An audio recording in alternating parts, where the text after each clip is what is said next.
okay, guys? Let me just check looks like my sound is all working okay this side, so hopefully it is there as well. If you're watching, drop me a message and let me know. It's always nice to know who's around, who's watching, so I can talk to you direct. It gets a bit lonely doing these live streams. So I haven't live streamed for a little while because I was taking a bit of a rest after the festival that we did. You can still see all of the festival events if you go scroll through the Facebook page or on our YouTube channel. But I will be sorting out a nice little collection of videos so that you can easily access them soon. Because on the 12th of December we will be bringing out our next edition of the Creative Mental Health Guide, and I'm getting it ready for then, so that's very exciting. So as you know, we relaunched the Creative Mental Health Guide last month, and it was a tremendous success. So thank you for everyone who shared your feedback with me. It was really nice to know how you were finding the articles and how you were finding the magazine in its format online. If you haven't seen the Creative Mental Health Guide yet, I will put the link in the comments, so please do check it out. It's a really great resource for information and helpful supportive written articles. I have a team working away at the moment for new articles that we're going to bring out just before for Christmas. As I say, on the 12th of December we'll be launching that. But this stream today is the first stream of what I'm calling the How to Feel Better 101. Because these sessions are designed to offer some psychological theory and background, and some useful tips in things that you might want to apply to try and manage stress and difficult situations. And today what I really wanted to talk about is I wanted to introduce this concept of like three voices in our head. And this is a concept that I've read from Isabel Clarke's book. She's a clinical psychologist. Actually, she lives quite local to me, I believe. So this concept goes across other pieces of research too, though.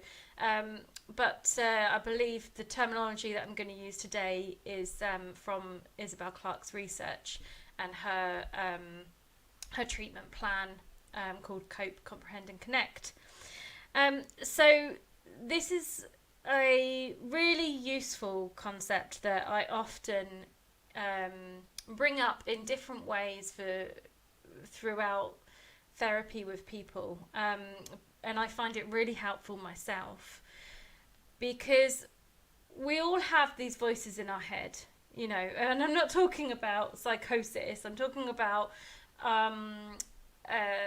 that bully that you hear, the way that we talk to ourselves. You're stupid, you failed, you can't do this.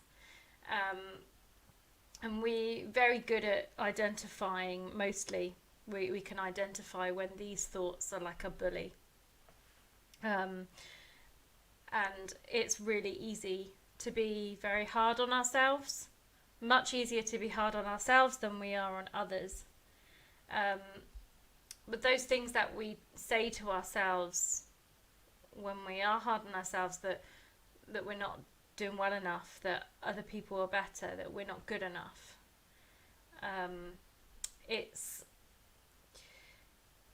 the question I would like to ask you is would you motivate somebody else that way? Would you consider that to be a way to speak to somebody to help them achieve? And quite likely you're sitting there shaking your head. No. Because if you say that to someone else, it's going to make them feel bad. It's going to cause them upset, and it's probably going to put them off trying. But for some reason, we think that it's okay to talk to ourselves like that. And we often have a idea that we should be speaking to ourselves that way, because in some way it's motivating us. It's giving us the kick up the arse that we feel we need. And being horrible to ourselves is the only way we can give ourselves that kick up the arse. Well, I think there's another way, and we're going to come on to that in a minute. So there's the bully in our head, because those voices, that voice that tells me I'm stupid, the voice that tells me I can't do this, the voice that tells me I'm rubbish. I have those voices. I have that in my head. And it doesn't motivate me. It just makes me feel bad. So that's my bully. And then there's the fake friend. You know, the voice in your head that says, it's all right, just go to bed. Just, go to sleep. And if you're asleep, then you don't have to deal with these thoughts. Or cancel those plans. You don't really want to go out. You want to stay in. You don't feel like going out. It's that fake friend, in the schoolyard, that puts their arm around you and drags you off down this alleyway that ends, that you end up, drags you off down this path where actually you end up far worse off. It's the manipulative friend there that's actually not really very helpful, but convincing you that what you're doing is good and right. So that fake friend, that voice in my head that says, don't bother to do that. You're just, you'll leave that for now. Look on YouTube. Don't do that work. Take a break and just go off to bed. You don't want to see people. You don't want to go out to that party. You're only gonna feel self-conscious. Or you're only gonna be by yourself. People are just gonna look at you. So just don't go. It's much easier. You'll feel much better if you don't go. That's my fake friend. There's two voices so far in my head. I've got my bully, and I've got my fake friend. And then I've got my honest friend. And the honest friend is the one that often we don't listen to. The probably the quietest voice in most people's head.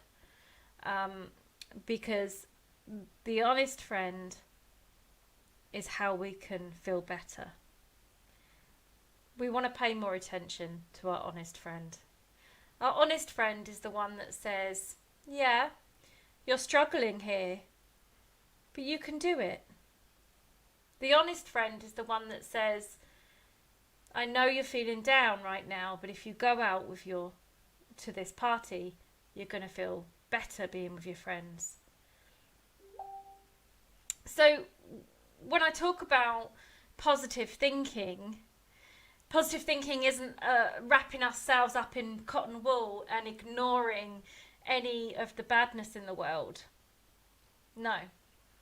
It's about recognising the things that could go wrong, recognising the difficulties, recognising the problems that we face, but doing that in a way that is forward-looking, a way that enables solutions, a way that helps us to feel a sense of coping. So that positive thinking is how I like to refer to the honest friend. The honest friend is the voice that we need to try to find. The voice in our head that can give us that grounding advice, the type of advice that you would give to your best friend when you're being their good, honest friend. You're going to tell them some tough love sometimes. You're going to tell them that they need to look at the problems and address them, but you're going to do it in a way that is forward facing, in a way that allows a delivery for that person to feel like they can achieve it. The bully diminishes that. It looks backwards, it looks at memories, it looks at the past. It's backward facing. It's going to push us further down. But the honest friend is forward facing. It's solution focused. I hope that's made some kind of sense to you guys. Do leave me some feedback in the comments if you're watching this a bit later on, because I'm going to pick up on this again next week, and every week around this time. I'm not setting structured times because I just thought I'd be a bit more fluid with it for my own benefit. But around this time on a Wednesday afternoon, I'm going to be running these sessions, these short 10 to 20 minute sessions, where I'm going to talk to you about techniques and ways that can help you feel better. In this tough time at the moment, we are facing extreme changes in the world, and it's very unsettling. So this time, more than any other, is about reaching out to our friends and family and people we don't know as well, and finding kindness within ourselves too. So one area of reaching out to others is also about being kind to ourselves, and that means listening to that honest friend. Maybe what would be great if you're watching this is to have a think. What kind of things would your honest friend say to you? Can you identify some of those helpful, honest friend voices in your head? And I'm going to leave you with that thought, and I hope to see you again soon. Take care, everyone.